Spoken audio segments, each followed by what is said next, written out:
It's the Locked On Podcast Network, your team every day. These are the final seconds. The lead in the fourth. Can they hold on to it? That do or die time. And everything rides on one shot. But it isn't going to be that easy. And it's a one-point game. This is down to the wire. They're going to try the three-pointer attempt. One shot to take you to the top. One winner. This is clutch basketball. That's the NBA playoffs. That's game. You are Locked On Cougars, your daily podcast on the BYU Cougars. Part of the Locked On Podcast Network. Your team every day.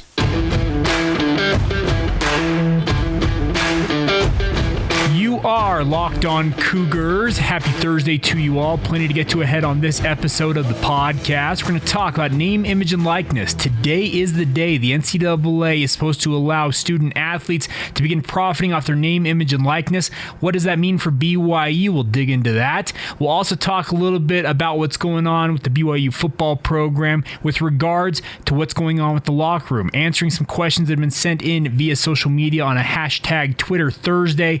And of course, we'll catch up in our 100 seasons of BYU football countdown, talking about 1976 for the Cougars.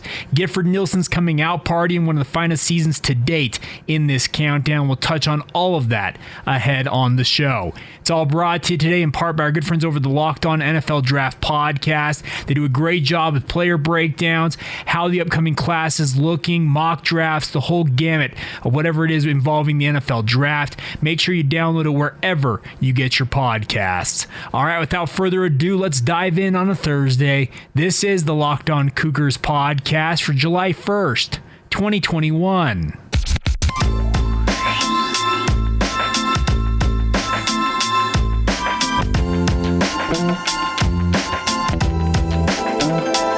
What's up, everybody? I'm Jake Hatch, your host here on Locked On Cougars, your resident BYU insider.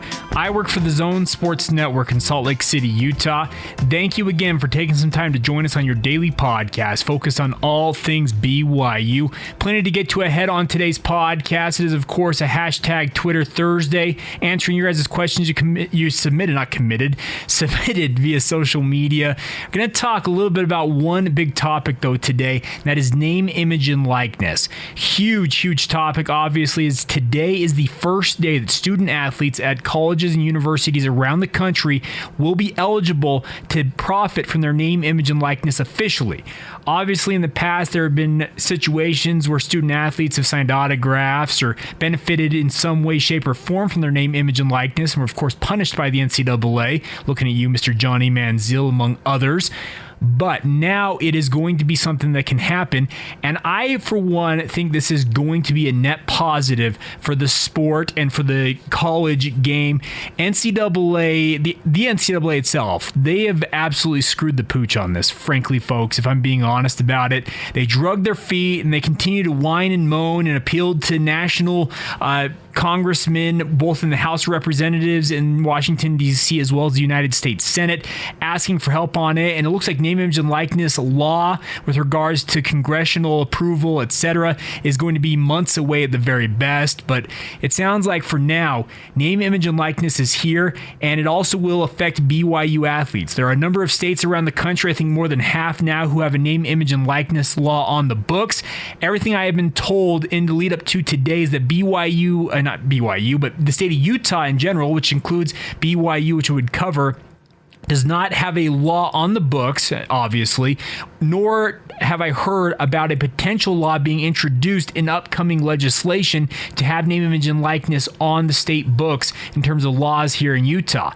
At this point, though, with how the NCAA is operating, and it sounds like they're just going to let things kind of ride for the time being, I don't think Utah needs to put a law on the books. Just let it go and let student athletes benefit from their name, image, and likeness. And I'm not going to say that all student athletes are not going to benefit from this, because there may be some that don't, but I'm telling you folks, there are going to be more than you might think that benefit from this. Whether it's, let's say, $20 for an autograph for a student athlete playing maybe men's tennis versus upwards of maybe $100,000, tens of thousands versus $100,000 for a star quarterback, student athletes are going to benefit from this. To differing degrees, there's no doubt about that. Let's just be honest. Think about this. Zach Wilson a year ago, had the situation been what it is now, where he could benefit from his name, image, and likeness, consider it's July 1st, 2020. BYU's going into that season, and I know that COVID had a big role to play in this, but think of how big his star became during the 2020 season. Now imagine if he had been able to benefit from signing autographs, for endorsing products during that season. Imagine how much money Zach may have pulled down. And he obviously pulled down a lot of money, considering he's now the number 2 overall pick in the NFL, got a $20+ million signing bonus, a $37 million contract, if I'm not mistaken, with the Jets. He's making good right now on the bet on himself, obviously, but he could have benefited even more financially from his time at BYU. And I also want to be clear about this. Scholarships, the cost of attendance, all the different stipends that student athletes have received over the years, that's not nothing. But the fact that the NCAA has benefited to the tune of billions, with a B, billions of dollars off the backs of student athletes across a myriad of sports, well, guess what? Those student athletes, they deserve to make money as well, and I'm glad that NIL is here officially and going to open the door for student athletes to benefit from this.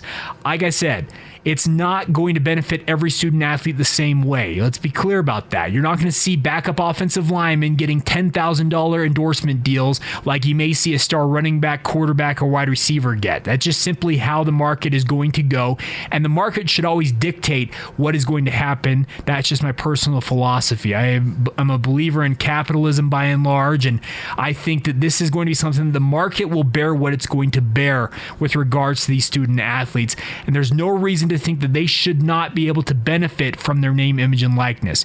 You may disagree with that, and feel free to let me know. You can follow the show on social media, Facebook, Instagram, or Twitter, all on there at Locked On Cougars. My personal Twitter handle, if you'd like to follow me there, is Jacob C. Hatch.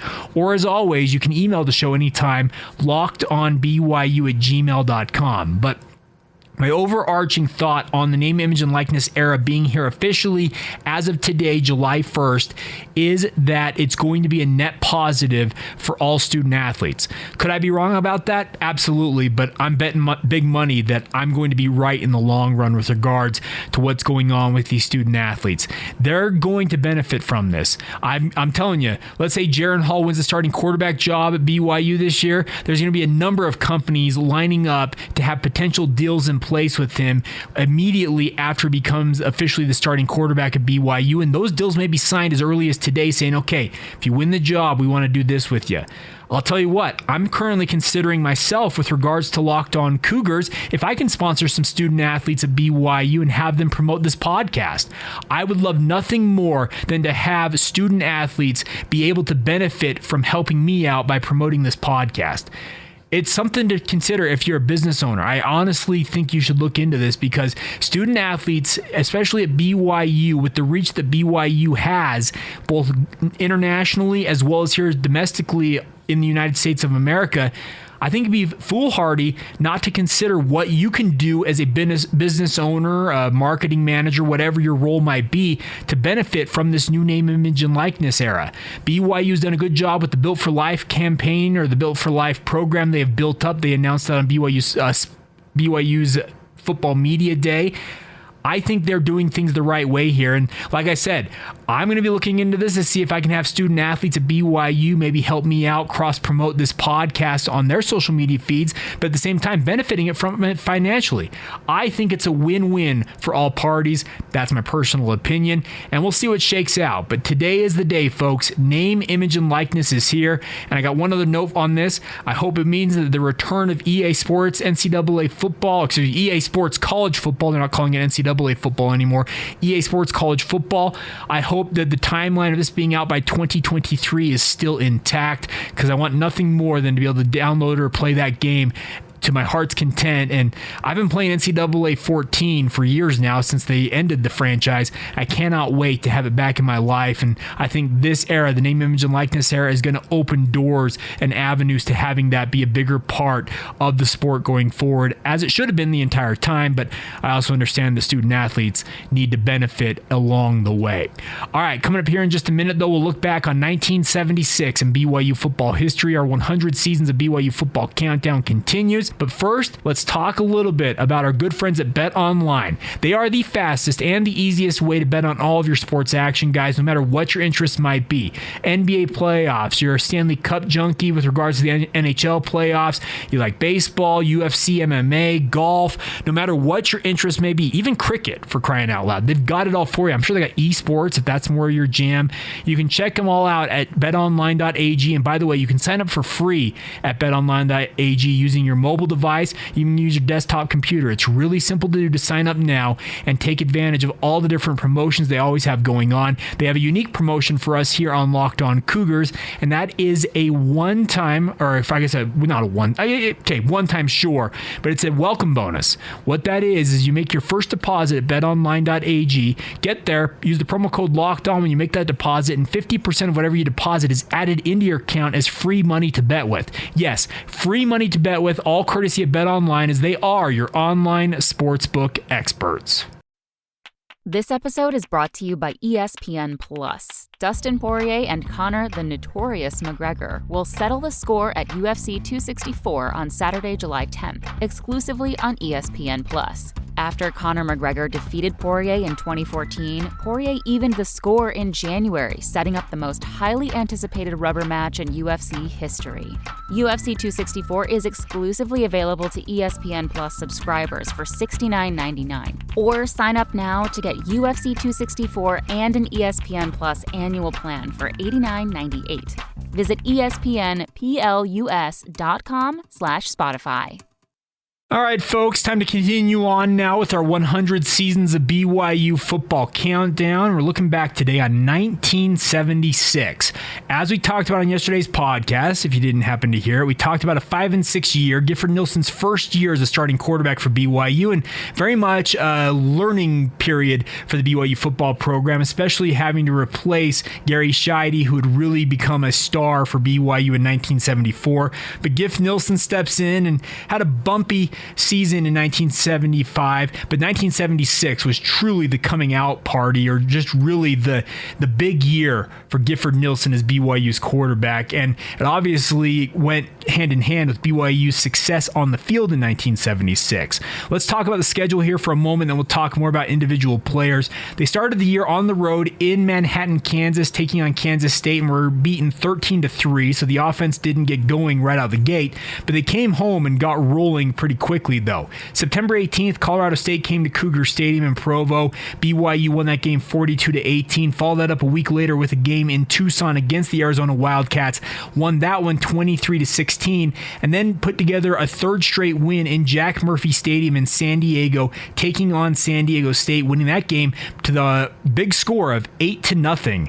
Then BYU lost their only game in the middle part of the season, only their second game of the regular season, in a 34-29 loss to the Wyoming Cowboys in Provo, and then they reeled off a 6-game win streak. They got revenge from 1975's season finale loss to Southern Miss with a 63-19 pasting in Provo against Southern Miss. Beat Utah State the following week 45-14. 2 weeks later, it was a bye week between then. Beat Utah State 45-14. Smashed Arizona State 43-21. Beat UTEP 40-27. All four of those games in 4 successive weeks, 4 and 5 weeks in Cougar Stadium in Provo. So BYU at that point is just absolutely rolling, folks. They're 7-2 at that point. Then they finish up the regular season with 2 road games. They go to New Mexico, winning 21-8, and then finish up the season in Rice Stadium in Salt Lake City in the Holy War game, taking on the University of Utah. Won that game 34-12. As such, BYU finishes the regular season 9-2 on the season, one of the finest seasons on record, no doubt. Also 6-1 in the WAC, and as such, with the loss to Wyoming, the Cougars ultimately tied for the WAC title with the Wyoming Cowboys, and BYU earned an invite to the Tangerine Bowl to take on number 14 Oklahoma State down there in Orlando, Florida. BYU in the first half of this game actually had a really, really good thing going. They were matching touchdown for touchdown with the Cowboys, but just could not take the lead. Second half, though, multiple turnovers is what doomed them in a 49-21 loss to the Oklahoma State Cowboys, who ranked number 14 in that game. BYU was not ranked in the game, unfortunately, despite that 9-2 record. But like I said, one of the finest seasons to date.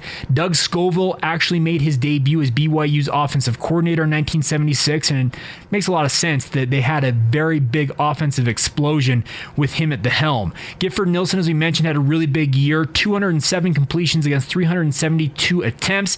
He had 29 touchdowns and 19 interceptions to go along with 3,192 yards. Just an absolutely marvelous season. An efficiency rating of 143.23. A huge year for Giff Nielsen. Obviously, he would go on to play in the NFL for a time before going on to a sportscasting career, and now ultimately serving as a member of the Quorum of the 70 in the Church of Jesus Christ of Latter-day Saints. You may know him as Elder S. Gifford Nielsen, who recently spoke in General Conference this past General Conference, funny enough, so this past April. All right, other players to note from this team, it included Jeff Blanc. We talked about the fact he had 1,000 yards from scrimmage during the 1975 campaign when BYU struggled. We had another good year with 594 594 rushing yards and 3 touchdowns for BYU in 1976 as they really went more fully to the passing game. He also added 190 receiving yards and 2 touchdowns. BYU's leading receivers on the season were Mike Chronister, who had 706 yards. He's BYU's deep threat with 7 touchdowns. John Vanderwooden had 669 yards and led BYU with 8 touchdown receptions. And as we mentioned, Todd Christensen, who really had a fantastic 1975, would follow that up with another solid 1976. He was the second leading rusher on the team with 357 yards and 2 touchdowns on the ground, along with 51 receptions. Actually was tied in the top, it was in the top 20 in the country for receptions on the year, with 510 yards and 3 touchdowns. By the way, playing fullback of all positions for BYU. So obviously just a marvelous season for Todd Christensen, nearly 1,000 yards of total offense. And as we have mentioned, you guys all know how big of an impact he had at the NFL level. I wanted to read, though, something from BYU's Banyan. It's the yearbook they put out annually for many, many years. A quote from Todd Christensen that I'd like to read now. You guys will probably think, okay, this would probably come from his conversations watching a game when he did the Mountain, those TV broadcasts for BYU football back in those days when BYU was on the Mountain. Well, here's the quote. Quote, "Football for me has been a growing experience, as is every aspect of life when sacrifice is involved. I have been fortunate to be associated with people who have made the sacrifice and made this season more than a time filler before basketball." He played basketball at BYU in addition to his football exploits. "Having the opportunity to perform publicly before 30,000 people is a reward for that sacrifice that encompasses more hours than many people care to imagine. While the glory of television and newspapers, as well as public and personal acclaim, is gratifying, there's far more to the sport than this. It comes in the intangible rewards, the physical, emotional, mental, and spiritual maturity gained from a desire to succeed and achieve, as well as disciplining oneself through pain and tedium. As a person who desires to be happy, I want more to show from football than a blanket with my name on it," unquote. Okay, Todd Christensen at this time, folks, was in his early 20s. For him to have that perspective on football really, I think, spoke to what was going to come down the line for him as he spent those years in the NFL winning Oakland Raiders Super Bowl titles, ultimately becoming a broadcaster and one of the true wordsmiths, I felt like, in terms of calling college football broadcasts. But wow, what a quote. And by the way, that perspective absolutely incredible. And just want to say Todd Christensen was just an absolute gentleman in every sense of the word, and just really cool to hear that perspective from a guy who at that point in his life was still very, very young, and BYU absolutely benefiting from his standout play in 1976. One other note for you guys before we go here talking about 1976 and BYU football history is one other quote here that I found in BYU's Banyan that I just enjoy because I really think it encapsulates a lot of what football is all about. And it comes from Glenn Tuckett, who was serving as BYU's athletic director at the time, also was BYU's baseball coach for a long time as well. Well, Glenn Tuckett said, quote, "There is more character taught on the 2-yard line than any other place in life," unquote. I believe that to be fully true. I played football during my youth, didn't play past the high school level, but I can tell you this much. The lessons I learned playing football have stuck with me through my entire life. I learned a work ethic. I learned how to sacrifice, learned how to work as part of a team.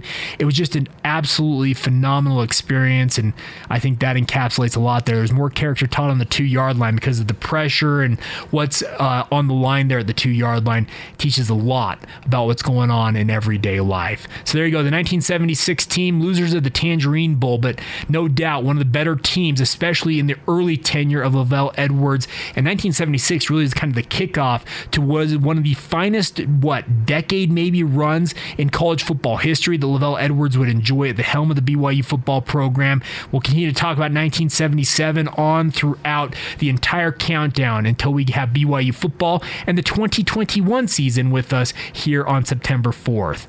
All right, coming up here in a minute, it's Twitter Thursday. There was a question sent to me via a DM on Twitter that I think we need to talk about. We'll get to that here in just a second. Today's show is brought to you in part by our good friends at Rock Auto, folks. With the ever-increasing numbers of makes and models, it's impossible for your local chain store or even the dealership you prefer to stock all the parts your car needs at any given time. Why endure pointless questions in that waiting period where they're looking up on their computer to see if they have a part for you when you can look it up yourself? You've got your phone, you've got your laptop, your desktop computer. Go to rockauto.com and see all the auto and body parts for your vehicle available to you now. They have hundreds of manufacturers for every make and model under the sun, folks. I mean it. I've used them myself to fix my car. They want to make it easy on you guys. Their prices are reliably low for every customer. You can't have your professional mechanic go on their website, put in a special code, and get a better price. That's not how things work at Rock Auto. Why choose to spend up to 30, 50, or even 100% more for the same parts from that chain store or dealership when you can get the parts at rockauto.com? And the best part about it all, they're shipped directly to your door so you can get to work right away as soon as they show up. Check them out now. Go to rockauto.com. Make sure while you're there to write Locked On or Locked On Cougars in the How Did You Hear About Us box so they know that we sent you guys to check them out. Amazing selection, reliably low prices, all the parts your car, truck, or SUV will ever need. Check them out now at rockauto.com. All right, my friends, real quick here, let's take a minute and talk about our good friends over at Built Bar. They are the best tasting protein bars ever, and I mean that sincerely. You will not believe how good they taste as compared to how healthy they are for you guys. For an example, Built Bars are absolutely incredible, but they pack 17 grams of protein, 130 calories, 4 grams of sugar, and only 4 grams of net carbs into each bar. They are absolutely phenomenal. They're healthy for you guys, no matter where you might be on your health journey, trying to lose or maintain weight. If you want to get that kind of sweet tooth feeling out of your system, you don't want to eat just straight sugar, well, guess what? Built Bars are the perfect complement. They taste like a candy bar. They're soft and easy to chew. I enjoy them so much that I recommend them to my family and friends in my everyday life. I would encourage you guys to give them a shot as well. Go to BuiltBar.com now, place your order. While you're there, use the promo code LOCKED15 for 15% off your next order. You heard that right. 15% off your order by going to BuiltBar.com and using the promo code LOCKED15 when you get there. I cannot recommend them enough, so give them a shot. That's BuiltBar.com, promo code LOCK15, and get enjoying the best tasting protein bars with Built Bar. All right, my friends, before we go here on a Thursday, it's Twitter Thursday here on the podcast, and obviously we like to answer your guys' questions. Anytime you've got them, feel free to reach out. Locked On Cougars on Facebook, Instagram, or Twitter. Let us know what you guys want to hear about, questions you've got, comments, concerns. Love hearing from you. I had one sent to me via DM on Twitter last week, and it came in the aftermath of BYU student newspaper, the Daily Universe, putting out a meme of it's the flex tape guy who he's got that big thing of water that's leaking water, and he slaps a piece of flex tape on it and stops the leak.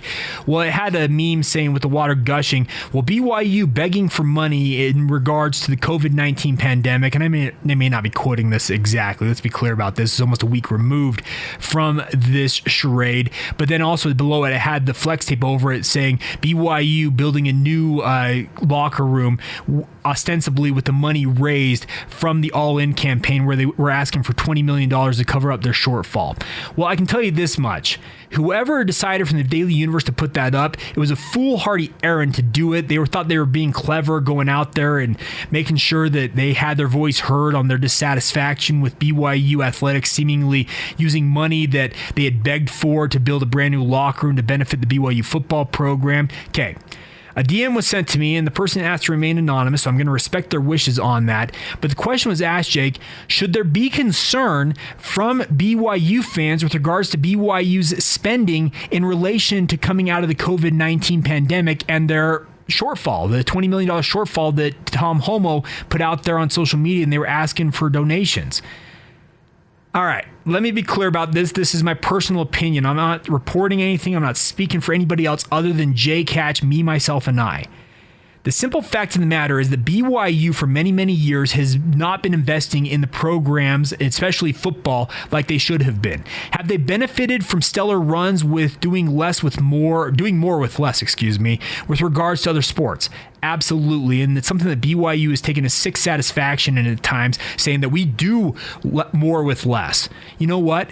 I'm glad they're investing in the program right now. I get that there are concerns that it looks like BYU may have taken that $20 million, turned it around, and invested in the BYU locker room or the upgrades of the stadium with the new video screens and the new ribbon boards, all of the sound system, all that stuff that's going into the stadium. I get that there are concerns with that, but folks, the simple fact of the matter is that the BYU is very smart with their money. With regards to the locker room, there is an endowment fund, and this happens with every building on BYU's campus. When they build a new building, there's an endowment fund that is set up with donors putting in money to make sure that the generation of the interest on all the funds that they put together, that endowment fund, the interest that comes off that each year that's invested, that is what maintains those buildings in perpetuity. So the endowment fund is what paid for BYU's locker room, not $20 million that you went out and begged for. And I know the Daily Universe got in a lot of hot water over it. And I'll be honest, I was really quick on the trigger to say, you know what, let's clarify some things here. Whoever it was at the Daily Universe that thought they were making a statement, they did it in error. And obviously the tweet was taken down, the meme was taken down. I think they realized the error, and hopefully they had some clarification given to them on what the situation was. But I also understand the perception is that BYU has been begging for money, is now turning around and investing that money. It has been a years-long process for BYU to put that money together to invest it. I can tell you guys that much. BYU doesn't just say, hey, wake up in the morning, speaking of Tom Homo or any of his people that work underneath him, the associate athletic directors, they don't just wake up and say, hey, maybe today we should go out and order new lockers for a brand new locker room. What do you guys think? All in favor? Say aye. Aye. Go all the hands and everything. That's not how they operate. BYU athletics in particular is very smart about their money, especially in BYU athletics, where they don't get funds from the university itself to sustain themselves. They sustain themselves through all the money they raise themselves. To use the term, they kill what they and I'm mixing up metaphors today. They eat what they kill to get it right and straight for you guys. Whatever the money they raise, they can spend. That's simply how it operates with BYU athletics. So if you've got a problem with BYU investing in BYU athletics, that's a you problem, in my opinion. I think that BYU is doing what they should have been doing all along. They truly need to invest in these programs, especially the football program. The money that football generates as an independent pays for the bevy of the rest of the sporting department at BYU.